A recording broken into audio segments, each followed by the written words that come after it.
محترم د هوښیار زنانه نشانی دا ده چې په تنهایی کې د خپل خاوند لاس ونیسي او هغه ته د محبت اظهار وکړي او د خپل غلطۍ اصلاح وکړي او په معمولی خبرې باندې نه غوسه کیږي او د حد نه سوا د خپل خاوند عزت کوي او چې کله خاوند جامې بدلول غواړي نو فورا ورله جامې راوړي، چې کله اوبه غواړي نو فورا ورله اوبه راوړي، شربت ورته راوړي، چې کله خوراک غواړي نو فورا ورله مخې ته کېږدي.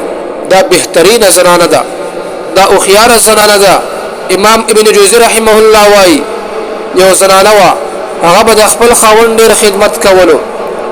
یو ځل د هغه خاوند رسول الله صلی الله علیه وسلم ته راغی او ویل چې یا رسول الله، زه چې کله د خپلې ښځې خواته غمزده لاړ شم نو هغه د خپل څادر په پړون باندې زما د مخ خوله صفا کړي او ما ته وایي که د دنیا کارونو د وجې نه پریشانه یي نو الله تعالی دې ستا پریشانۍ نه ختمې کړي، او که د اخروي کارونو د وجې نه پریشانه یي نو دا پریشاني خو ډېره ښه ده.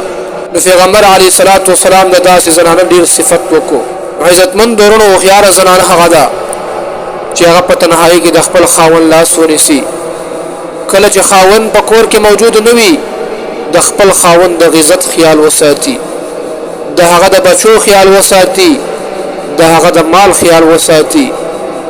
نو داسې ښځې ته په احادیث مبارکو کې بهترینه ښځه ویلې شوې ده.